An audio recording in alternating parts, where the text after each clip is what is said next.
I love you. तो তাহলে আমরা আমাদের নাম্বার এক্সচেঞ্জ করতে পারি? नहीं नहीं, मुझे मेरा नंबर बहुत पसंद है।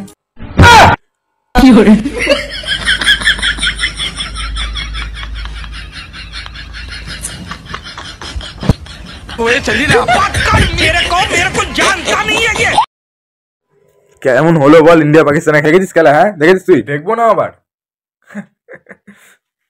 কি আর বলবো, ভালো খেলেছে, অবশ্যই ভালো খেলেছে। ভালো খেলেছে কি রে? খুবই ভালো খেলেছে। খুবই ভালো খেলা বলে না ওটাকে, খুবই ভালো খেলা বলে না। সবে তো এটা জাস্ট এমনি চলছে, মানে মিডিল পজিশন। ফাইনালে গিয়ে শিওর থাকবে, এটাই হয় প্রত্যেকবার, প্রত্যেকবার এটাই হয়। এরা তো পুরো ধুয়ে দিয়েছে এদেরকে। সে তো ঠিক আছে, ধুয়ে দিয়েছে ঠিকই, ওরাও ধুয়ে দিয়েছিল, এরাও এদেরকে ধুয়ে দিয়েছে। ধোয়া ধুই না করে খেলাখেলি করলেই তো হয় না। ভাই সেঞ্চুরি মেরেছে, ওরা তো বললি না? লাস্টে গিয়ে সেঞ্চুরি মেরেছে, লাস্টে গিয়ে যদি 4টা না মারতে পারতো সেঞ্চুরি হতো? হতো না। কি আর বলবো, ওখানে 4 না মেরে, অত রিস্ক না নিয়ে তার আগে যদি 2-1টা 6 মেরে দিত তাহলে চাপ থাকতো। যেরকম বল আসবে সেরকমই তো মারবে নাকি? যেরকম বল আসবে না, একটা খেলার স্ট্র্যাটেজি আছে। যখন দেখবে কেউ সামনে দিয়ে স্পিন মারছে, তখন ব্যাটটাকেও স্পিন করে এরকম মারতে হয়। আগে আমি যেরকম মারতাম, এলো পাতলি যেভাবে লাগলেই হলো, একদম। তারপর লোকের মুখ চোখ ফেটে যেত।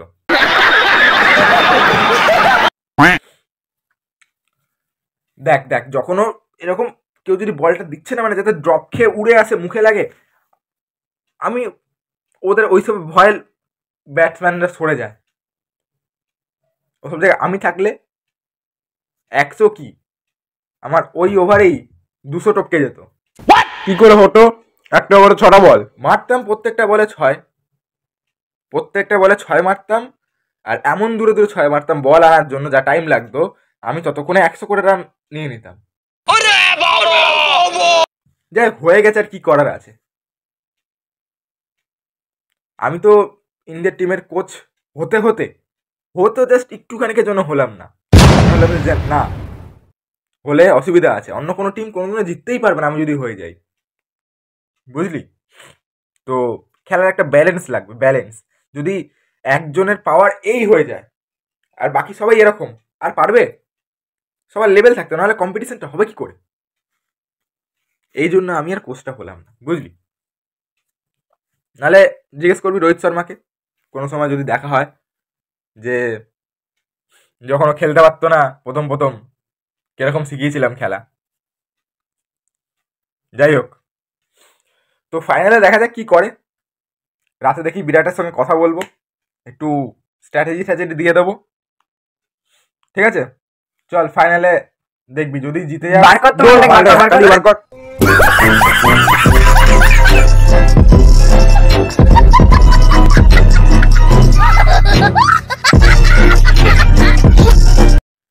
জীবনে অনেক পাপ করেছি, জীবনে অনেক পাপ করেছি, কিন্তু কোনোদিনও গার্লস স্কুলের গেটের সামনে বা মোড়ে দাঁড়িয়ে থাকিনি কখন মেয়েদের ছুটি হবে দেখার জন্য। এই 4টে বাজে, মেয়েদের স্কুলে ছুটি হয়ে গেছে, চ গেটের সামনে গিয়ে দাঁড়াবো। কি হলো? চ। আবে ভিডিও বানাচ্ছিলাম, সামনেই বলতে।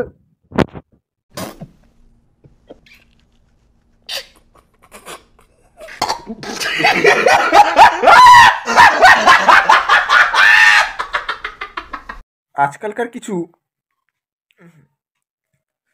মেয়েদের জন্য একটা সাইডই বানিয়েছি,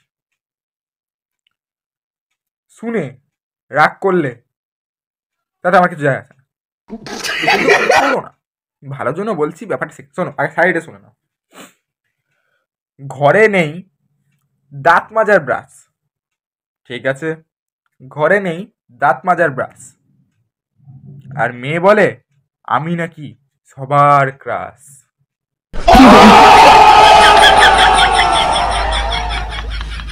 बात तो सही है। ये क्या है?